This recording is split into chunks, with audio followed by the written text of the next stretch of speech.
is to have a little discussion beforehand, and I would kind of coordinate. And it would be like the base of research. First, I was wondering about, do you have any questions today with the presentation? Are there any thoughts, comments?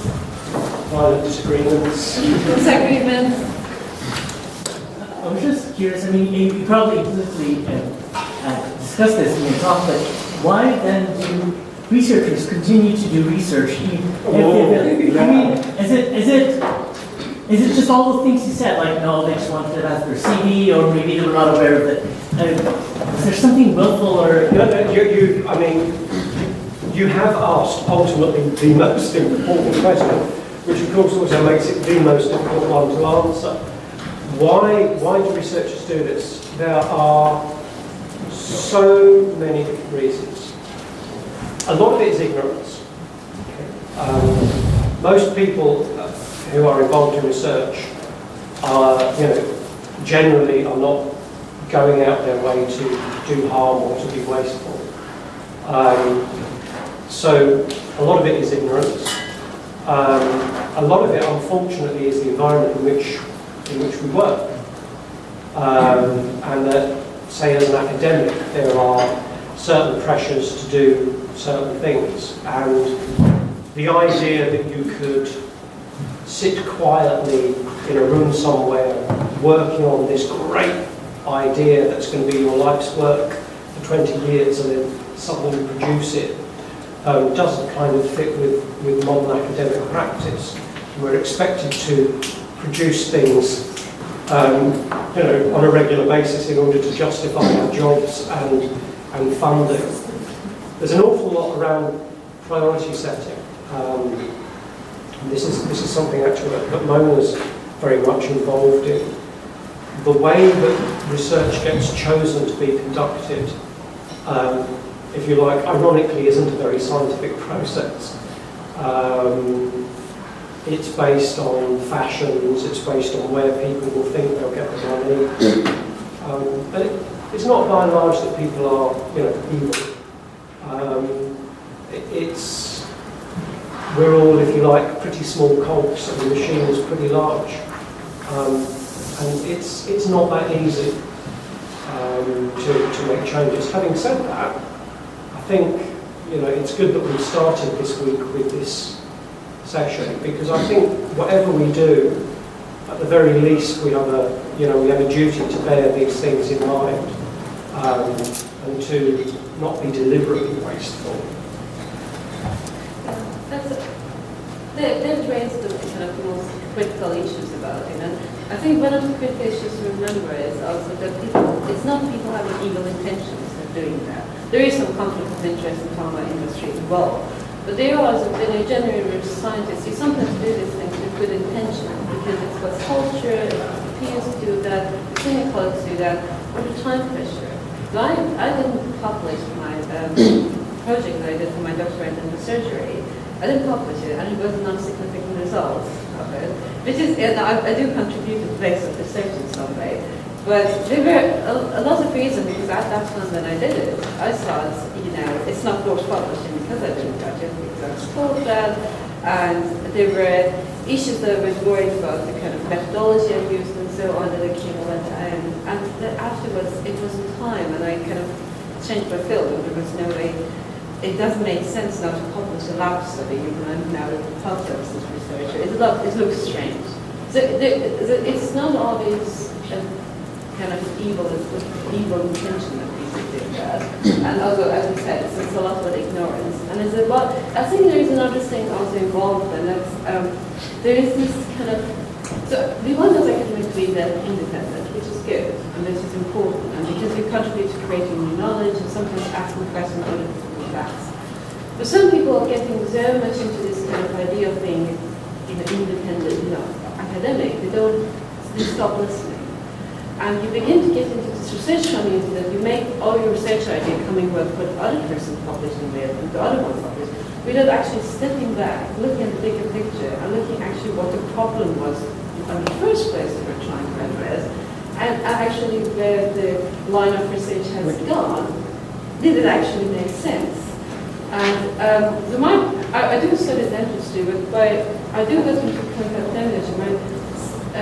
My second big job, probably my third job, research job, but I was working in an institute in Germany, and my job was really looking at the quality of research and informing them when they might make policy or inform health information. And you get sometimes surprised about how much you see that you get a bunch of scientists all citing each other and doing the same stuff and going into a circle, and none of them stepping back and looking at the bigger picture, that actually the question you're asking the question away, you're getting certain answers.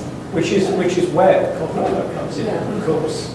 You know, about creativity, about bringing original ways of thinking, about putting teams together in perhaps different ways than has been done in the past, to try and bring some fresh insight. But I think the business about non-publication is incredibly common. You know, if you've done something and you haven't got a particularly earth-shattering result, then as an academic you're probably putting your time into the next project, the next grant, the thing that you need to do, rather than thinking that it's a good use of your time to write up something. And I saw this a lot where I used to work. At the Eastman Dental Institute in London, we had master's programs that were designed for dentists who wanted to get advanced skills and advanced knowledge in various areas. And part of the requirements of doing a master's was that you had to do a research project. Now, none of these people were in the slightest interested in doing a research project. They all wanted to improve their skills. So they would come for a year, they would do what they had to do in order to get the qualification, and then they would leave. And then the members of staff would be left deciding whether or not it was worth the effort of writing up this project for publication. And there was a real difference depending on which department you were in. So there were a couple of departments there where the staff were really, really good, and they would write up the projects, and they'd either chase the ex-students until the work was done, or they'd do it themselves and get it published. And there are other departments where people would say, never mind, you know, let's just move on. One explanation, the reason I'm more often is not that I'm checking the emails, I don't have a watch, so I'm checking the watch, not that somebody misinterpreted. So, I have a question to you guys. How would you conceptualize research base? If I ask you now, what would you consider as base of research? A base of? Base of research. Base of research. Good.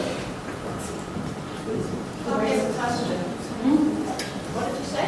What do you consider a base of research? Waste of Base of research. Oh, sorry. I'm not native speaker, so. Can you use the mic?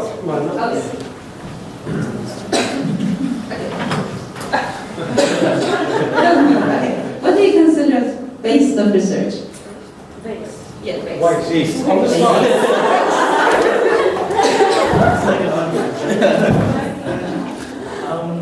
It's a network effect, isn't it? No.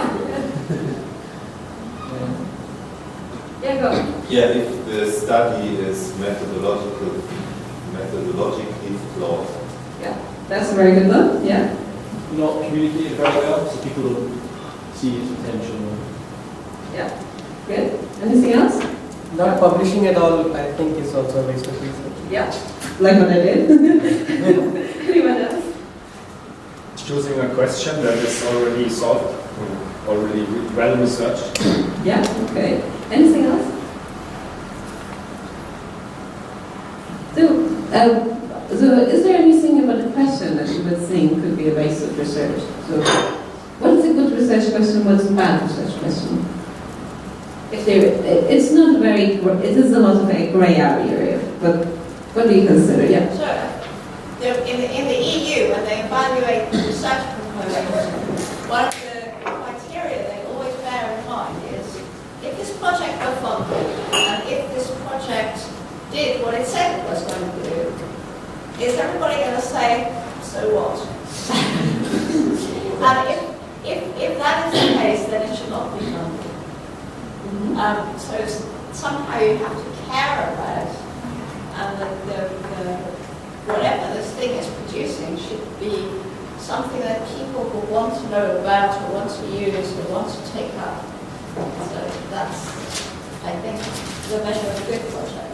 Yeah, I would like to pick up on that point, because some research actually doesn't have the prospect of producing something which is valuable for society, like Einstein thinking about the behavior of light. No one knew that the whole generation of new technology would evolve out of that. You're right, it's a very short-term focus. Exactly. So it might be that people want to do fundamental research which is not immediately But I think that the answer for a question, what the research contributes to the knowledge, is not exactly the technological transfer of the answer, because at least in Polish Foundation project, you cannot find research which have direct implication for the technology. So we are finding the basic research, which has this more principle about knowledge or the interest, how it works, so what you get from that. So I think that is, but for me, like what I, from my experience, have about the question, making the question is, if this question is related to our state of knowledge in this particular moment, because sometimes we do not really refer to the present or the common sense. And that's a good point, and we always do also this, we also always use the so what question with our students. And I think it's kind of interesting, people think always when you say so what, you mean about applied application, but it's also creating new knowledge is an important so what question. The question is this new research actually contributing to develop new knowledge? There's something to the basic research that does nothing, it doesn't contribute to new knowledge at all because people didn't know what happened beforehand. It's an application, it doesn't have to bring something new in, so it's good. So anything else? I guess just apropos to all of these points, sometimes research is published in the wrong community. Like a piece of research which might be considered wasteful and published for one community, like might be really valuable and interesting to other communities. Just finding your community. That's an extremely important point. I completely agree with that. And again, unfortunately, academic practice has pressures that increase that likelihood. So, as an academic, we all want to publish in the journal that's going to give us the most kudos by whatever mechanism that happens. And there's all sorts of discussions over how you measure how important the journal is or how important a piece of research is.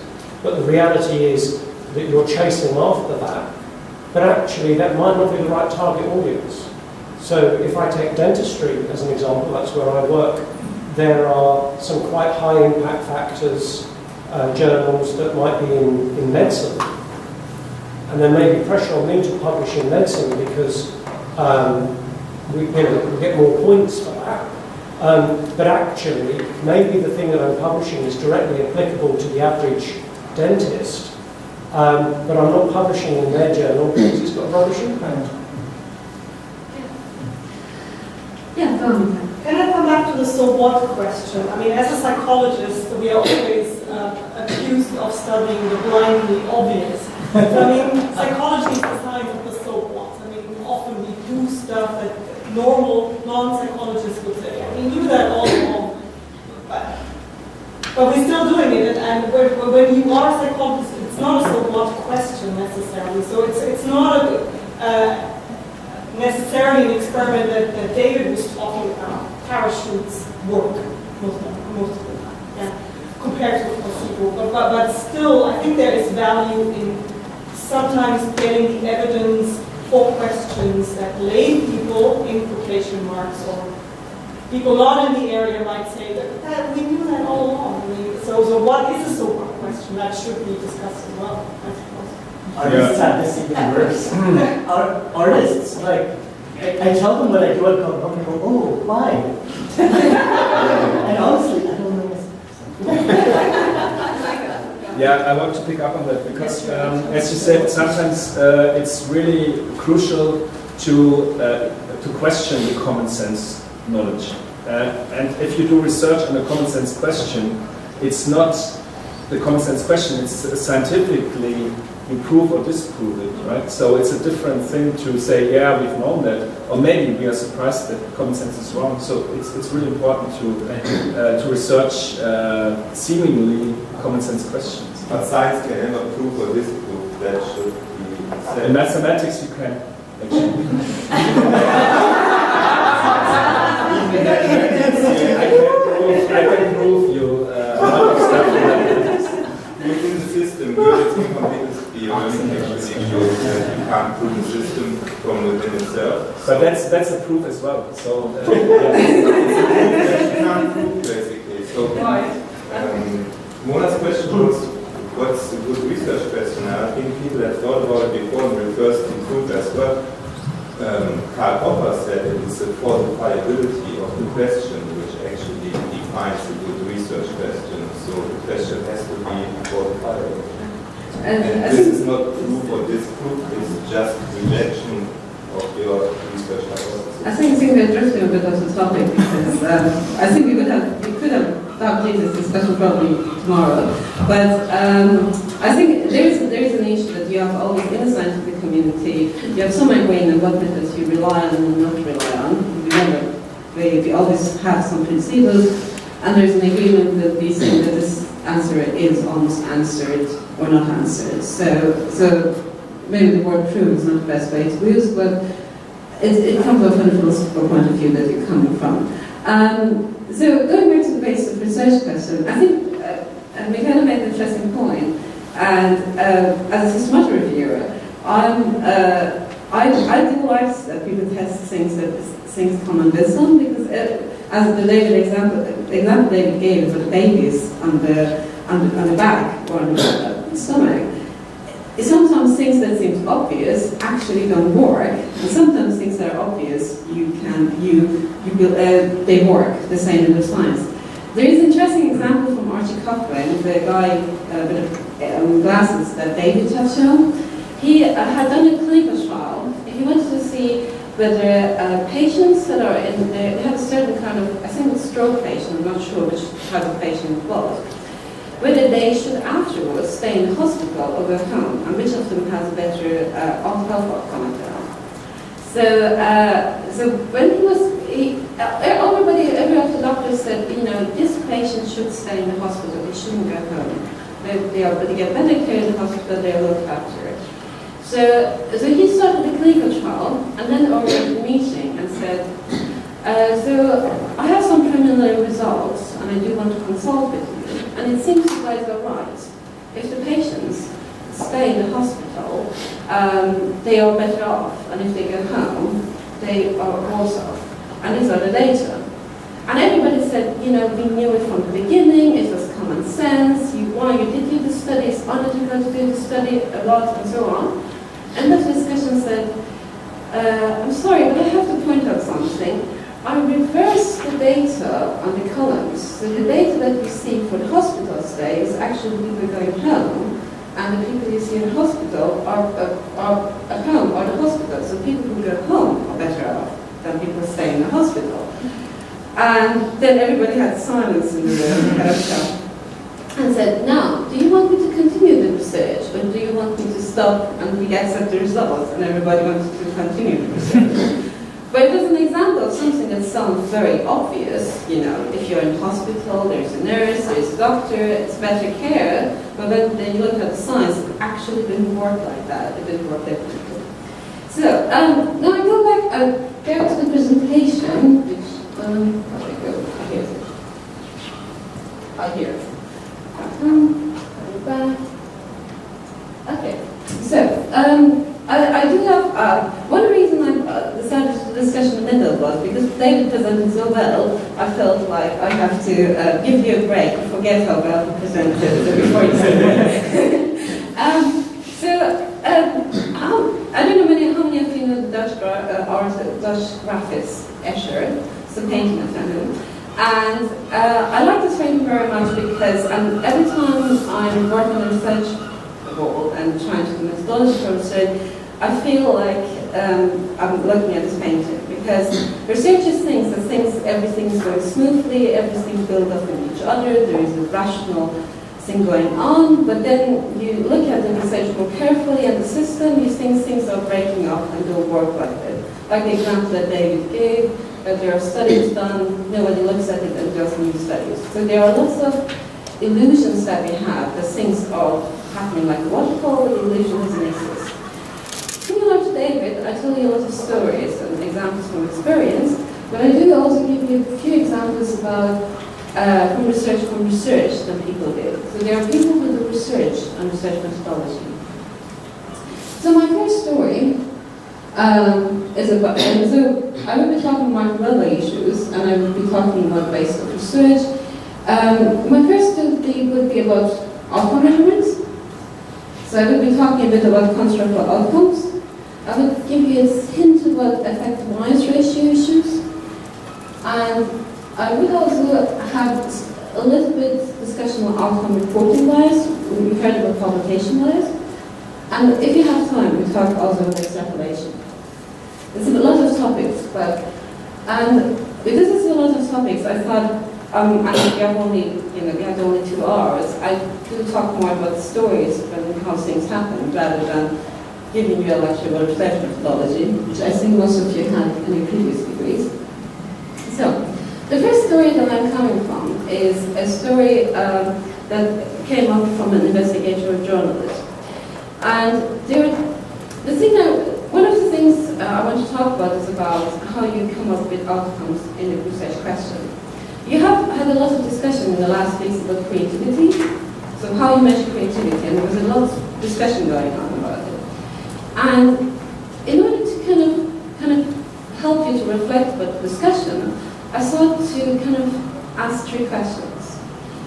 As a researcher, what you're intending to measure, what are you actually measuring, and what the users of your research think you measure.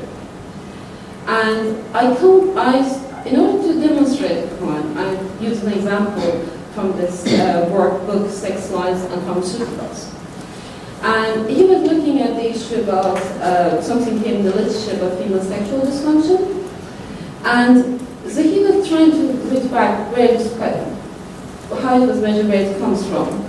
So there was a paper published in the Journal of American Association of Medicine, which is a very prominent medical journal, very famous.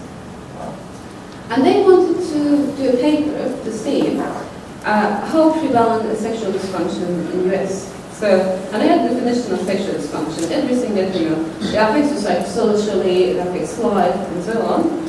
So that was what they wanted to measure. And they give you the number at the end of the paper, that the prevalence is like 43%, which is a quite high prevalence to say that.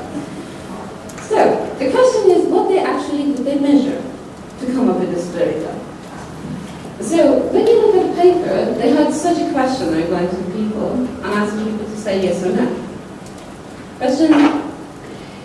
And in order that you would be categorized as sexual dysfunction, you had to answer only one of these questions, yes, and then you are considered sexual dysfunction. So that's how the 40%, 32% comes. You might laugh at it, but it's actually it's a very prominent journal. It's a paper that's widely cited, and people use this data everywhere to make discussion about it. So I think it kind of sort of come what they actually intended to measure, but they actually measured with a bit of a difference there. But what the people who were using this outcome measurement thought they measured and was trying to do, they kind of tried to make a drug to help to address it. So even if we agree that the measurement was good and it was a dysfunction doesn't mean that it's a pathology or a disease that we need treatment about. But how it was interpreted was that it was actually a problem that needed a drug. I have to say, the drug never got full approval, Replication, because it has too many adverse effects. The reason that it sounds a bit funny now when you look at it, but if you are involved in it, if you see the research ongoing and the research is talking about, many people, even prominent researchers, will take this data and use it to argue the next step of their research and forget that it actually doesn't reflect what it was actually supposed to reflect. And we have it with a lot of, I've seen in a lot of pieces of research that people are thinking of measuring something, they measure something else, and they interpret something else at the end of it. So there is an assumption, an illusion that things are building on each other, like this waterfall, but actually they actually don't build on each other.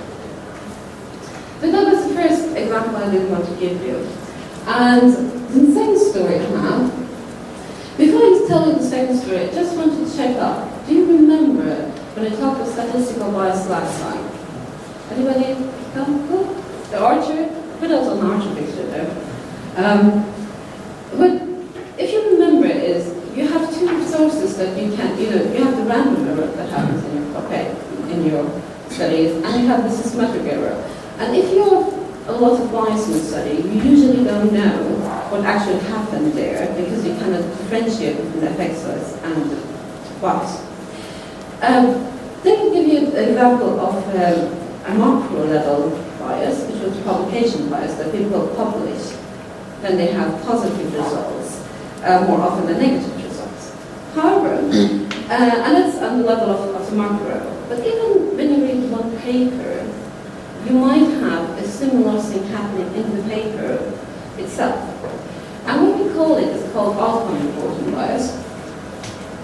So, and in order to kind of demonstrate it, I thought I would give you an example of a piece of research on research, which a friend of mine did. So a friend of mine was doing a PhD in Oxford with Dr. Sockman, and he wanted to see whether there is, beyond the publication of the whole paper, whether authors publish part of their research and not publish other parts of it, and whether there is a systematic change in where it is. So what he did, he found 590 clinical trials, and he identified 10,000 outcomes in them. And what he wanted to find, what he did was, he read the paper, and he read the methods, and said what they have reported there, and then looked at the results, what data they gave you. And saw that some of the things that they said they measured, they never tell you what the result was. So that was the overview that he had. So the very simply said, is, there was like in some studies, half of the outcomes were not reported, in some more and in some less. So if you have 4 outcomes, like 2 are reported, 2 are not reported. So he differentiated between outcomes which are about benefits and outcomes which are about harms. So, but then he asked, when he did, he also emailed the authors and said, can you tell me, if you had anything measured that you didn't report it there, can you give me a bit more information about it? Were they significant data? Were they important data? And why didn't you report it? So he emailed people and asked them.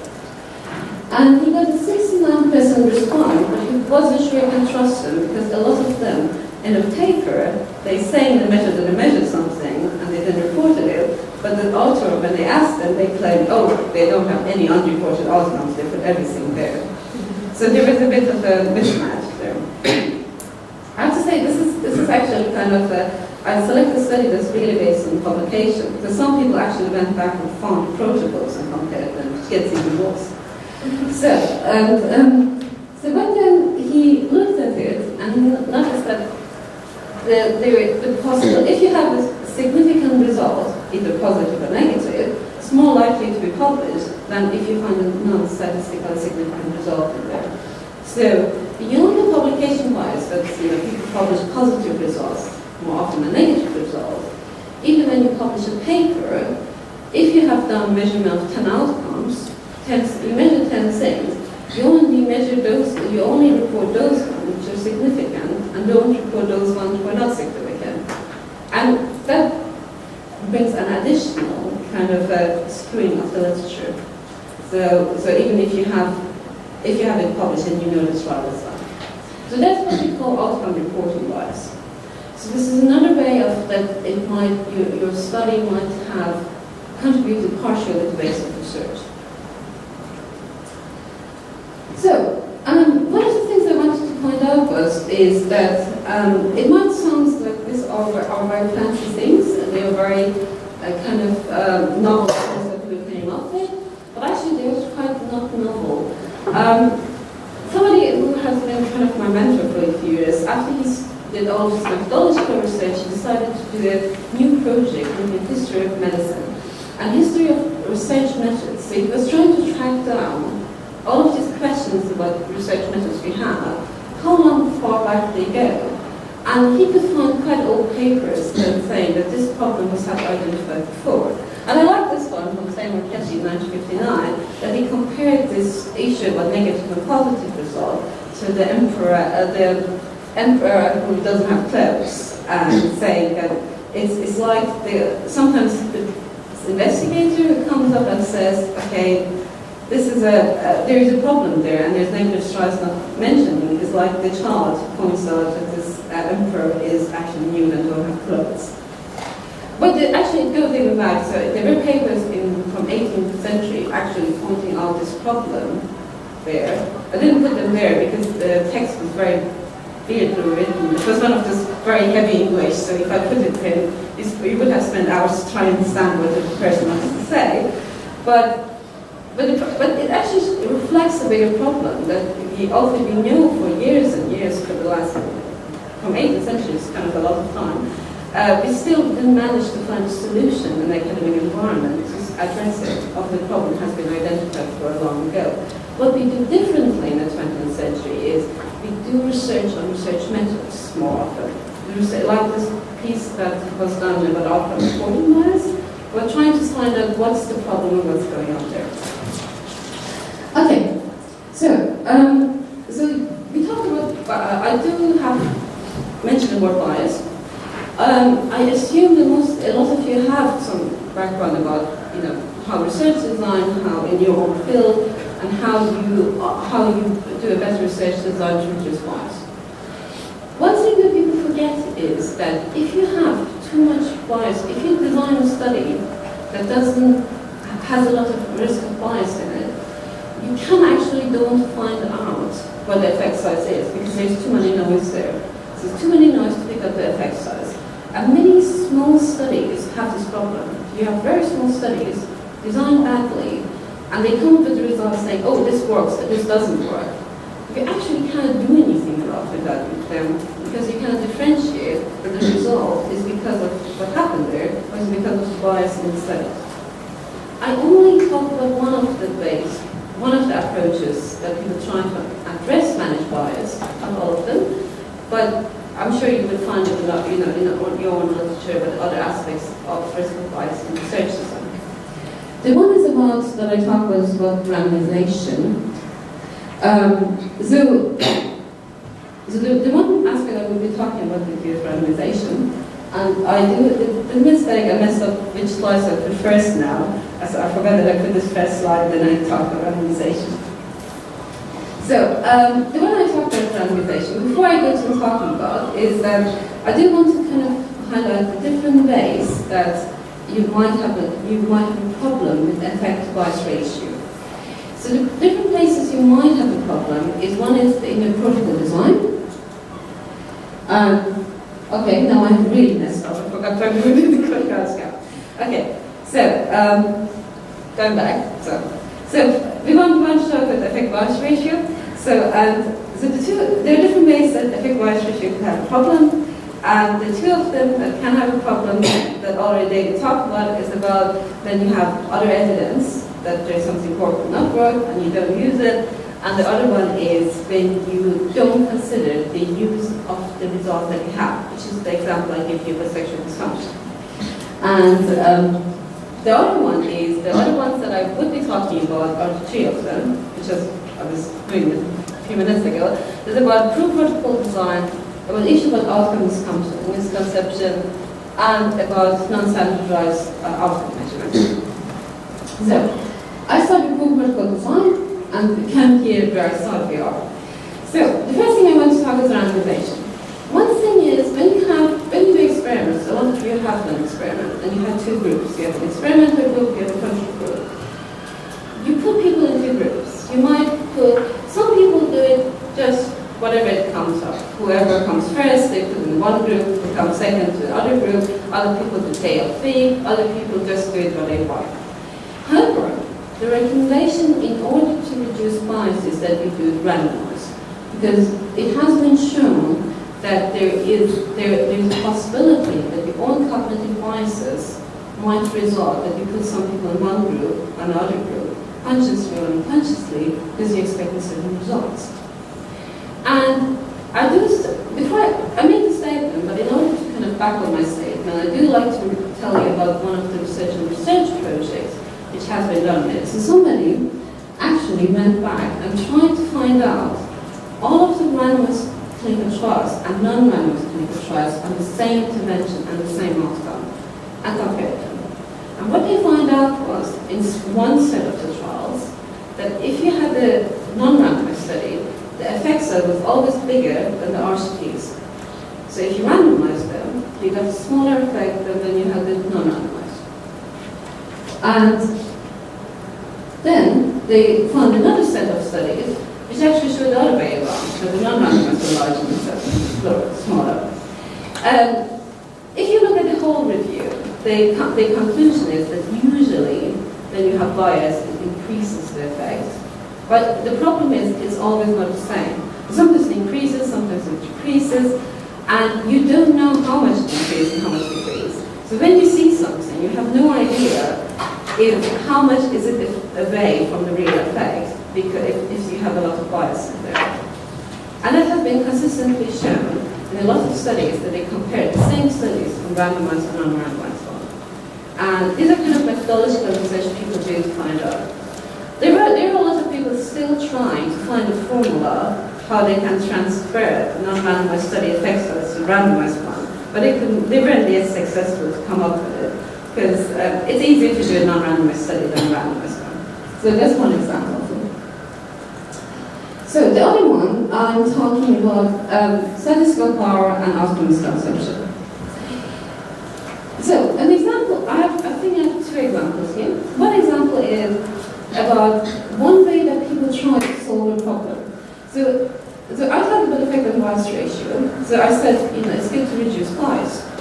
But sometimes people, in order to get a better ratio, you can better effect size, they try to make the effect bigger. So find some way to find more data that kind of shows an effect. And this is an example from, again, the heart study. So they were having people with with a heart problem, and they wanted to see whether an invasive method works better than a medical one to reduce death. But the problem was the number of people dying from this MI wasn't large enough. So they had to do a very big study to find out the differences. So they thought, let's do something else. Let's think about if people don't die from heart attack, what else happens to them? They might get a heart attack but don't die. They might go to a hospital. And they made the assumption if all of these outcomes are kind of the alternative of dying, if I measure all of them and one of my treatments reduces all of them, then I found, I can do a smaller study because now I have more outcomes to measure, and I would find out which of them is better. Sound sensible? Yeah? Anybody has any problems with that? Yeah, are these predictors really related to the outcome? Yeah, that's a very good point. They made the fundamental assumption there that these are all related to the main outcome. There is not a problem with two of them. So I show you the results. So the results are up there. So what they found out was that people from the medical had more of this, got more of these problems than the people who were in the invasive group. Yeah? 95, 39, 64%, 25%. Yeah? However, if you look at the data separately, you see there is a difference between the death with the two other outcomes. So from the death is inversed with the other two of them. Which it not only is a question about the relations of it, because there might be some kind of physiological argument to say they have some relations of what the problem is it ignores other things that might contribute to it. However, there is another problem, is all the outcomes the same value for the person who's making the decision? And so you're putting all together, ignoring the variation of the different outcomes and the different values that people put in. So some people might care so much not dying that they are happy to take the risk of higher hospitalization because they don't want to die, and the others will not agree with that. I don't give you a whole detail about the medical implication of it, but you could read it in a paper that's written on it. But this kind of outcome, we call them composite outcomes. And you have them in your area too, because, like, for example, when you give the measurements of creativity, there are lots of different questions there. And you're making an assumption that all of these questions are related to each other and all come with the same concept. But you ignore the variation that they might be in the different questions, and different people with different definition might find this variation meaning different things. Make sense? Yeah? So, but it was a good way to try to increase the effect size, but the problem was it caused other problems that people forgot about it. So, I'm talking now about another example of critical and statistical outcomes conception, and that's about software analyzers. This is an example from software analyzers, but it has the issue that I'm raising has a bigger generalization for other things. So imagine you are coming looking, you want to see whether, in an example, like you want to see whether the medical one or the invasive one works better. And then you have a lot of data, and you want to see, does the women and the men respond differently? Or are the older people and the younger people respond differently? Because all of this kind of playing with the data, with all of this other stuff you have, it's called software analysis in clinical trial. And it's kind of post-hoc analysis that people do. Sometimes they are written in the protocol beforehand, and sometimes we do it post-hoc. A good way to avoid problems is that you think about everything that you want to analyze beforehand rather than post-hoc. Because, as the example is saying here, if you look at your data, it's like looking at the clouds and trying to find a pattern. If you look long enough, you see some patterns there, even if it's not really there. So the example I'm giving you is a study done, it was a very big study. It's a very good clinical trial with 20,000 people. And they had 4 groups. So they had a lot of data to play with, and they had a lot of characteristics of patient collected and so on. There was a disagreement between the editors and the peer reviewers and the authors of the paper. Because the authors of the paper have done certain parts with certain analyses there, and the editors wanted to have more. They said, we have all of this data, we want all of this, want to have different subgroups, we want to see how this thing works in different groups. However, the authors knew, if you do like, for example, 10 tests, you can't randomly get one of them positive just because you did a lot of tests. If you do a lot of tests, you would get a positive result. It doesn't mean that the one positive result means anything. It could be a random thing that happened. So as much as you test more, you're more likely to get something you want to see. Yeah? It's like looking at to the cards.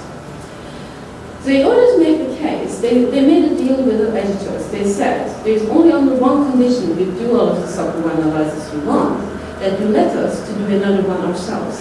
And what they wanted to do was, they said, we have all of the birth of dates, we want to do a software analysis by the astrological sign that they are.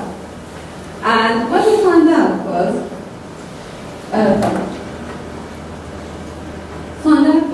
the overall results showed that aspirin works from all of body, but 2 of the astrological signs, there is a slight adverse effect for the same effect of it. So most people read it thought it's funny. It's kind of a joke. And but the point that the reason they insisted to put it there was to make the point that if you do a lot of tests, you get some of them positive, and you need to have a good reason why you do the test. You have to have understanding why you think it might work. And you might, if you do too many tests, you might randomly get a positive one. So when they reported they first reported this one, and then reported all of the other subgroups to make the people who read the article be more skeptical about it. You might laugh a bit, but the problem was, one of the things they wrote in the editorial later was that they have found, when they did a subgroup analysis of countries, that some countries the intervention worked, and some doesn't work. because it was a big study done in several countries. And they were worried that if they showed the software analyzers, the countries wouldn't adopt medical treatment that might be important for the patient based on this, using this argument. Also, it actually isn't a strong argument to use. So that's the story behind having this, why there is an article in a very prominent medical journal having an astrological signs as software analyzers there. To show that you have to be careful when you do post-hoc analysis of the data, when you saw the data, that you're not seeing patterns in the clouds. So that was another example of, that was another example of this kind of, wanted to show you about that these things are working, building with each other, but it doesn't work. And that was my last example of it. And, but do you have any questions about it, or was it? Yeah, go on. Yeah, the last example, normally if you have multiple comparisons, multiple post-hoc comparisons, you would apply corrections of the p-value, like one-to-only or one-sequential methods to reduce the p-value, so you divide the p-value by the number of comparisons, and then you don't run into these issues. So from a methodology... It doesn't prevent the issue. It's a way to inflate the p-value to kind of you adjust the p-value to the outcomes, but it's a statistical technique to make it more cautious, but it doesn't stop the problem. And the issue is, whatever you do, if you see a pattern that you believe in, and you have some back history to think this might work, you see it and you believe it and agree with it. And if it's something like this astrological sign that you don't believe it. So the issue is that any post-hoc analysis of the data, when you have already seen the data, you have to be very cautious in interpreting them. Because, and one of the other issues to consider is that, and the problem is, when you have randomized trial with a lot of people have a lot of trust in the results, because it's a big study, the risk of bias is less. But what people forget is you power the study for evaluating the effectiveness of the intervention. And everything you else see is actually observational data, which is not powered to show the effect you want to see. So there is a fundamental problem with that, using software analyzers. It's sometimes good to come up with new hypotheses, but you have to be very cautious in using them and be very selective and prioritizing which one you look at it, rather than looking at everything you can possibly look at it. And doing adjustment statistical is just one way to be more cautious. Doesn't mean it solves the problem. Any questions? Yeah. Okay. So coming back to the end, I have just a few things to say at the end. One is that just be careful about black boxes. Because whenever you use software or use equation, you might end up forgetting what they actually do and use them to get the answer. And it's the same with the instruments that we use for the MRI scanner and so. But people use them so often, they forget to look why they're doing what they're doing, and then begin to interpret them beyond what they actually meant to be. And there is one thing worse than nobody reading a paper, is that when it ends up an example in the presentation. So it might be worse looking at it if you don't want to end up in a presentation like this. So